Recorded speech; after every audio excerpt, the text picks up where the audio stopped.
course I get pissed off, I get frustrated, I feel sad, I do all those things, but I don't stay there. I used to live there. Say, I'm sick of fighting this. I'm sick of not getting results I want. I don't want to just learn more. I want to break through. The attitude that I started attacking things that I was scared.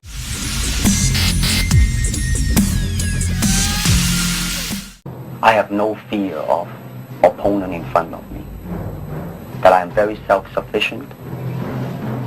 That they do not bother me. And that should I fight, should I do anything, I have made up my mind, and that's it, baby. You better kill me before. Overwhelm, you got to first own the fact that you've identified that as the way that you live. You've actually, I always tell people, you get what you tolerate. And so you've gotten used to tolerating that, and you start thinking, this is me, when all it is a habit. It's a habit of the way of looking at life. It's a habit of how you use your body. It's a habit of language that you use. Because certain words, when you use them, you become that. I really believe what you've got to do is train yourself. Train yourself physically. It's like working out. You know, people say, don't you have bad days? Of course I get pissed off, I get frustrated, I feel sad, I do all those things, but I don't stay there. I used to live there. I used to be depressed all the time. I never get depressed now because, not because I'm so positive, it's not fake. It's like a muscle. You know, you can train yourself to get frustrated by doing it all the time. You can train yourself to be stressed out. You can train yourself to feel sad by doing it so often. We get wired. The more we do something, the more wired we get. You can train yourself to feel passionate. You can train yourself to feel strong. And I tell people, don't settle. Remember, you get what you tolerate. Put yourself in gear. Go for a workout. Start to train your body and your mind. And also find something you want to serve greater than yourself. Because if you're just doing this for you, you're going to probably have bad days. But if you're doing it for your family, if you're doing it for your community, if you're doing it for humanity, you really are, and it isn't bullshit, you're going to find a level of energy inside you. You're going to get insights you never have. I really believe motive does matter. If your motive's just for yourself, you don't get much insight. Life supports you because you're part of life. But if you're trying to support more than yourself, when you get a vision, that's how businesses grow. That's how movements happen, right?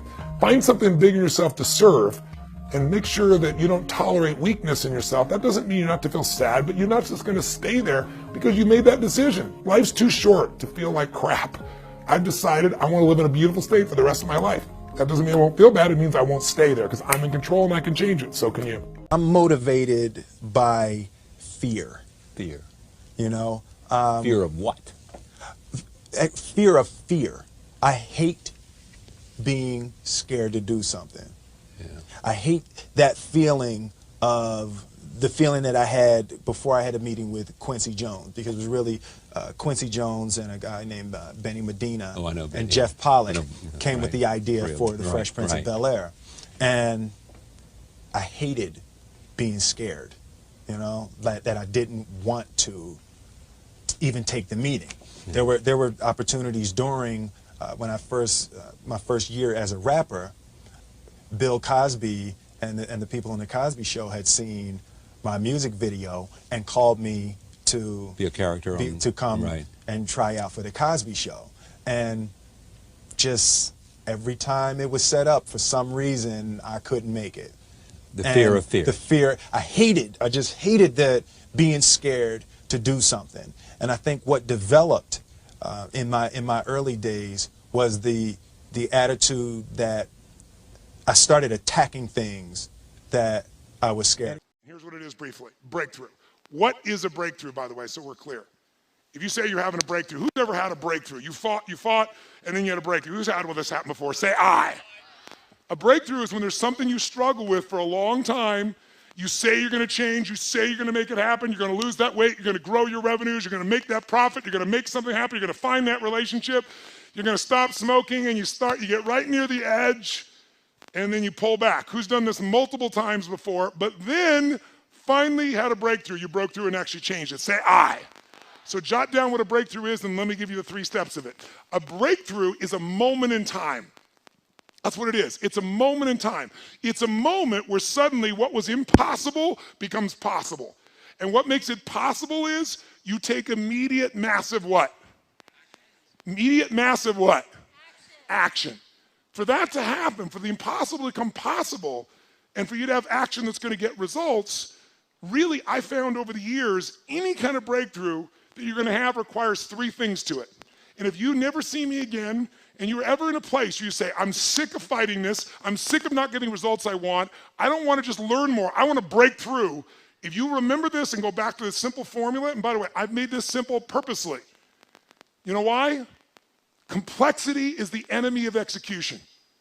The more complex you make it, the less likely you're going to execute. I'm so good at getting people to do things because I make it so damn simple you can't miss it. So let's do it. What's it going to take to have a breakthrough? Before I tell you, let's have you think of an area where you once fought and you finally had a breakthrough. For you personally, what's an area where you pushed and pushed and pushed, you couldn't do it, and you finally made yourself do it and broke through? How many can think of a specific area of your life where you actually did create a breakthrough? Say I, if you can remember one. Oh, say it strong. Say I. Say I.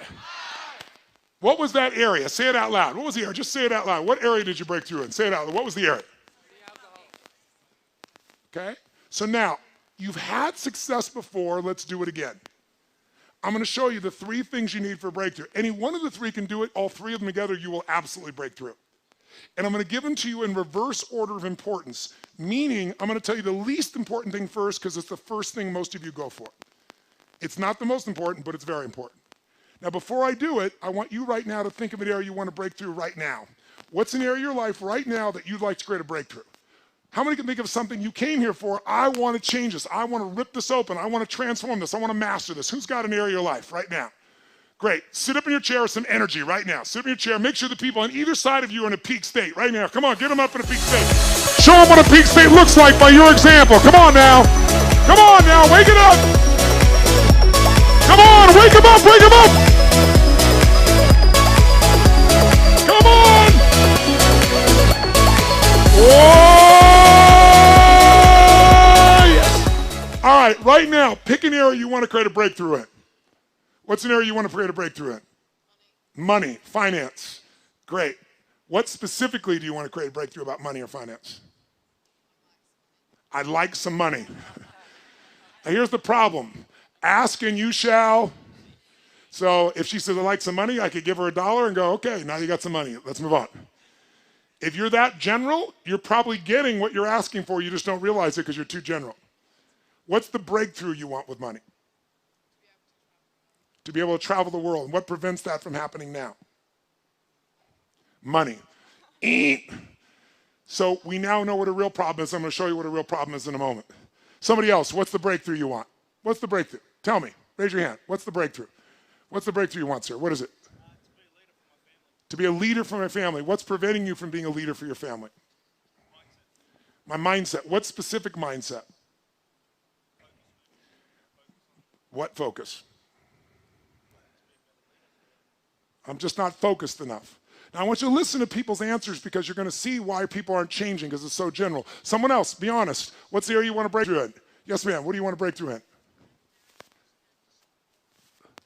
She goes, I want to break through in clarity of what I want to do with my career. What do you want to do with your career? You don't know. I know you don't know, but if you did know and had to tell me right now, what would you say? I want to be up there talking to thousands of people. She doesn't know, and then when I say, I know you don't know, what's the answer? She fucking tells me the answer instantly. She just has a habit of saying, I don't know. And when you say, I don't know, over and over again, you tell yourself a story, you begin to believe that story.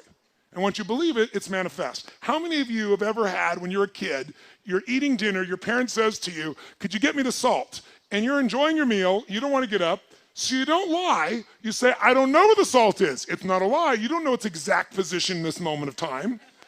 And your parent says, you know where it's in the kitchen. You go, I don't know where the salt is, you go get me, I don't know, you get me the salt right now. What do you say in your head? As you walk in the kitchen, I don't know where the salt is, I don't know where the salt is, I don't know where the salt is. You open the cabinet, really do look. It's not here, it's on the second shelf, they tell you. You think, I don't know where the salt is, I don't know where the salt is, you look and say, it's not here. They come storming the kitchen, they reach right in front of your face, and they go, what is this? Who's ever had one of these experiences? Say, I. Now here's my question. Did your eyes see the salt, yes or no? Yes, your eyes saw the salt, but your mind did not allow you to perceive the salt because you told yourself a story over and over again, a belief over and over again, and it didn't want to make you a liar with yourself, so you created what's called a scotoma, or a blind spot. Now, if you listen to all the people here, they're all searching, so let me give you the answer. 3 keys to a breakthrough. Think of the area you want to have a breakthrough in right now. Your body, your money, your relationships, your career, your business, your joy, your happiness, and let's look at what your choices are. First element, there are 3 S's for a breakthrough. First element most people are looking for is they're looking for the right strategy. They're saying, if I could find the right strategy, I could get this result right now. And by the way, my life, I am a life and business strategist. All I do virtually is seek out the world for fine strategies. I find people have been together for 60 years and they don't just love each other, they're intimate, they're passionate, they make love. And I want to know, what do they have different than other people? And I don't think it's luck, and I know it's not luck, and I figure out what their strategies are. They do things that excite each other. And I find out what those things are, and you can put them in anybody's relationship and it's reignited. I find people, I just got done doing a 4-year project where I interviewed 50 of the most wealthy human beings on earth, the greatest investors in history. And these are all people that started with nothing and became multi-billionaires. And I interviewed them, put it inside the book, the very best of what I've learned. I got a PhD from the people that control the world economy, from the Warren Buffetts of the world, from the Ray Dalias of the world. And once I knew what their strategies are, like right now, one of the strategies I put in my book, it's called Money Master the Game. And I believe it's in Australia now. I think it's coming. Is it here yet? A few of you have seen here? In this book, I got one of them to actually give me his strategy. And this man named Ray Dalio, he's the largest hedge fund in the world. This is a guy that rich people, they have money to give to a hedge fund guy. The big hedge funds are 15 billion. Ray is 160 billion. He's 10 times larger than anyone on earth. You have to have $1 billion net worth and give him $100 million 10 years ago to even begin investing with him. Now he doesn't care how much money you have, he won't take your money. And I got him to give me the strategy that he has all of his personal money and he's never told it to anyone on earth. And I put it in the book because I convinced him you're not taking anybody's money anyway. So you're not getting, all the money you can ever take, you're taking. You're giving up half your net worth. I'm going to give this to the average person. Anybody that followed the strategy last year beat the stock market. The stock market in the US was 13.2. It did 15.6. In October last year, his strategy, not mine, I just got it from him. The stock market, the Dow dropped 1,000 points in 1 month. It dropped 6%. This went up 0.2%.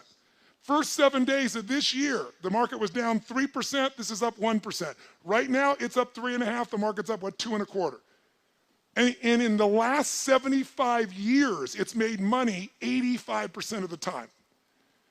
Well, imagine. And when it lost, it only lost 1.6%. And when it wins an average of 10%. If you could go to Vegas and win 85% of the time at 10% and lose 15% of the time, how often would you fucking play?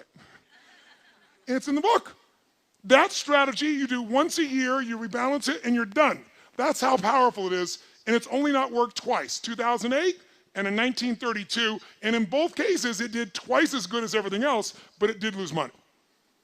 Now, that's the power of a fucking strategy. But getting it from the best on earth, that's what I do. Now to do that, I spent time, energy, money, effort. It didn't interrupt me. I had to pursue it. I had to expect no answers, but I want the answer, and I got it. So I know the power of strategies if anybody else does. But I want to tell you, most of you want to lose weight, you're looking for the strategy. You want a relationship, you're looking for the strategy. You look at business, you want your strategy. All good things. The right strategy, save you years, save you decades. Convert results in minutes that you would have struggled for forever. So I know the value of strategies. But with all that I just said about strategies, they're not the most important piece to a breakthrough. Because think about it, 70% of the United States is overweight. I don't know the current number in Australia, but it's starting to catch up to the US. Most of the world is catching up to the US. We've polluted everybody else with the same lifestyle. And so guess what? Is it really that hard to be fit and strong? Is it so complex that you'll never understand it? Is that why? Is the strategy complex for fit and strength, to be fit and strong, yes or no? Is it like so unique and special that only the 1% can afford it? No. In fact, don't you have to work your ass off to avoid the information that can make you fit and strong? In fact, today, God forbid, if you wanted to go work out and be trained, how far would I have to leave this building to get to a place where they would train me? How far? There's one right over there, isn't there? And we'd probably drive there. God forbid we'd actually walk to the place we're going to work out and shit, right? And oh, by the way, you don't have to do that. Now you can take out your phone or your iPad right now and download 10 books. We're living in a world where the strategies are all around you. So strategy may be your problem. Often it is, but more often you're missing the number 2 thing you need, and that is the right story. Because the story you have about your life, about your business, about the area of your life that's not where you want, the area you're breaking through, your story is what's making you be stuck. What's a story? It's a belief that you tell yourself over and over again, like, I don't know what the salt is, I don't know what the salt is. You tell the story so often you believe it.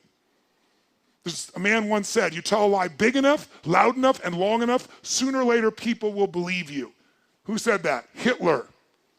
And most of us are Hitler in our own minds. We convince ourselves of challenges. So when a person says, well, you know, I've tried, someone who hasn't lost weight, they'll say, I've tried. Come on, what do they say? I tried everything. Bullshit. If you tried everything, you'd be fit and strong. Well, I've tried thousands of ways. Thousands? Name them. Well, I've tried hundreds. Name them. Well, I've tried dozens. Name them. Well, I did do these 2 stupid things that don't work over and over again. Mine was, I'm big boned. I am big boned, but I was 38 pounds heavier with the same bones. So we often say things that are true to back things up. They are true, you're big boned, but that is not why you're fat, right? So the story keeps us from it. If you don't have the relationship you want, what's the story? All the good ones are gone, and they're gay and I'm not, or they're not gay and I am. That's the story. The story is there. In fact, write this down. The only thing keeping you from getting what you want, the only thing keeping you from getting what you want is the story you keep telling yourself about why you don't have it. The only thing keeping you from getting what you really want is the story you keep telling yourself about why you don't have it yet. Here's what I say. Divorce your story and marry the truth. Divorce your story and marry the truth. And don't make it one of those divorces where you revisit with your old past belief system again. Divorce it, cut it off, and marry the truth. The truth will set you what? But you got to develop the empowering story, because without that, now some of you think an empowering story is the one that allows you to keep going at what doesn't work. I'm not talking about a story where you cover your ass and explain that you're still going to achieve what you want someday in the future, because no one can argue with that because the future's not here, but really you're not doing anything to change significant. Who knows what I'm talking about here? Say I. So you've got to find a story that's going to empower you to act, a story that's going to get you to find the breakthrough, because otherwise, with a lousy story, you'll never find the strategy, or you'll come up with a reason why it's too expensive, you can't get there, you can't access it, or you'll even get the strategy and then half-assed apply it just so you can reward your story that says it doesn't work because I tried it. Like, it's all bullshit, it's bullshit, it's bullshit, it's bullshit. Jumping and doing something different in your head. Of course it's not going to work, you're not doing it. It's self-fulfilling. How many follow this? Say I. So I want you to get, this is the secret. And by the way, I don't want to make it so strategy doesn't matter, because it does. Let me give you a quick example. Is there a single guy here? Raise your hand if you're a single guy. Let me just see a quick example. Single guys here. And if you're a single guy, raise your hand. I've got so many good examples here. All right, single guys, single guys. Okay, so how about this gentleman right here? Stand up, sir. Give him a hand. Give him a hand, ladies and gentlemen. Come on, give it up in an Aussie hand. All right. What's your name? What is it? Jesse. Jesse, I'm going to get your microphone. Jesse, I bet you're going to get this, because Jesse's he's a good kid. You can feel him. So I think you're going to get the answer. So it'd probably be anticlimactic, but let me just ask you. Jesse, I want you to imagine that you're driving in your car with a girl you're dating. Yeah. And as you're driving, she says to you, Jesse, do you need to stop to pee? And you know you don't. What do you say? Well, I don't need to pee. I don't need to pee. What a weird thing to ask. I don't need to pee. Now, ladies, how do you feel when you ask the guy, do you need to pee? Do you need to stop to get a drink? And he just goes, no. Ladies, make a sound of how that makes you feel. Make a sound. Go.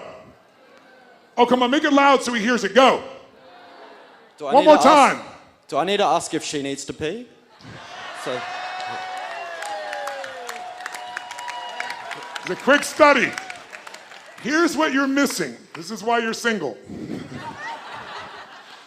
When a woman asks, do you need to stop for a drink? Do you need to pee? Women don't really mean what they say. They give you clues and want you to be a detective and uncover what they mean, because this proves that you really care. It's quite complex, this shit, but I'm gonna educate you right now. So when she says, do you need to stop to pee? Your response should never be no, because you don't have to pee, or yes, because you have to pee. Your response should always be, honey, do you need to pee? And then she'll say, I don't know, because women need to talk to see if they have to pee. They have to speak and then see if they have to do it. And then she'll probably pause and you go, you know, honey, I think we should stop. Don't make her say yes, you just make it happen. Now, ladies, if you did that, give him a little response. So is this man is this a good young man? Is he yes or no? Is he nice? Is he sweet? Is he kind? He just doesn't fucking know that women don't mean what they say. So he doesn't have the right strategy, so she's gonna be pissed at him. How many guys have ever had a woman suddenly be pissed at you and you're going, I did nothing? Gentlemen, make some noise. Make some noise if it's true. You don't have to do anything. They just get to change states. So what you have to do is read the tea leaves. Now, to be fair, let's give Jesse a big hand. Give him a big hand.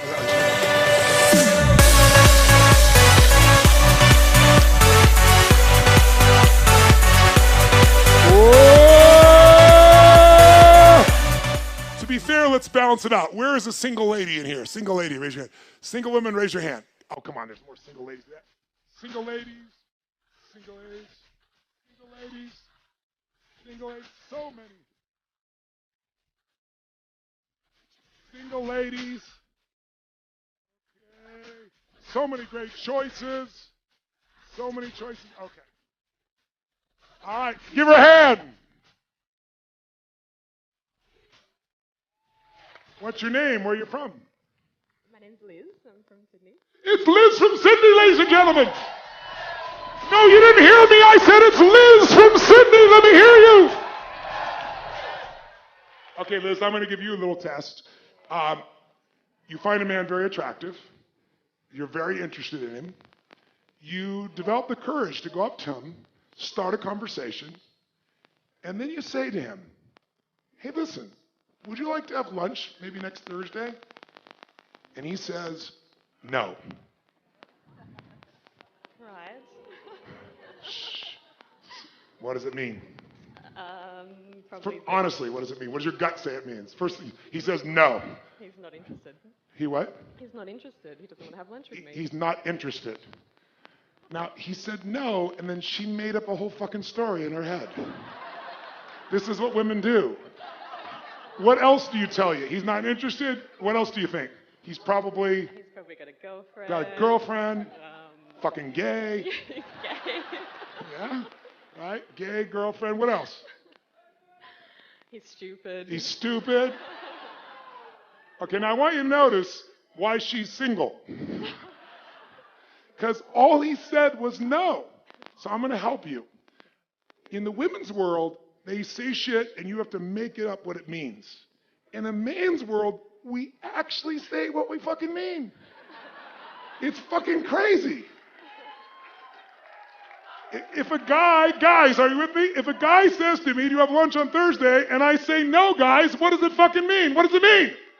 Just means no. It doesn't mean I'm not into you. Doesn't mean I'm having sex with someone else. Doesn't mean I'm gay. It just means no to fucking Thursday. How about Friday? Give her a hand, ladies and gentlemen. What doesn't kill you makes you stronger. Give her a hand. Stand a little taller. Doesn't mean I'm lonely when I'm alone. What doesn't kill you makes you fighter. What does keep it lighter? Doesn't mean I'm over.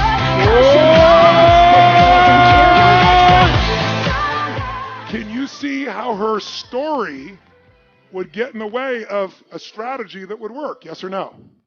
Can you see how his strategy, lack of understanding, would make women make up a story about him at times?